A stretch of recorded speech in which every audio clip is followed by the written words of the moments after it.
BJP పట్ల వ్యతిరేకత ఉండడము, బీజేపీ రాజకీయ ఆలోచన విధానం పట్ల వ్యతిరేకత ఉండడం తప్పేమీ లేదు. అది ప్రజాస్వామిక హక్కు కూడా. కానీ ఇది బీజేపీ వ్యతిరేకతను భారత వ్యతిరేకతగా మారిస్తే మాత్రం చాలా ఇబ్బందికరమైన పరిస్థితి వస్తుంది. అది దేశద్రోహం అవుతుంది.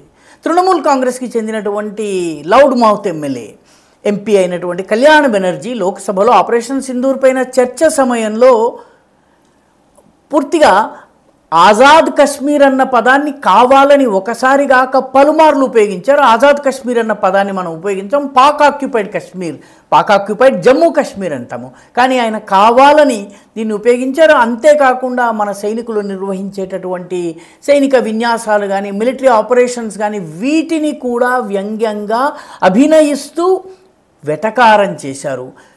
బీజేపీ పట్ల వ్యతిరేకత ఉండడం ఒక విషయము, భారత్ పట్ల వ్యతిరేకత మాత్రం ఎట్టి పరిస్థితుల్లో సహించలేము.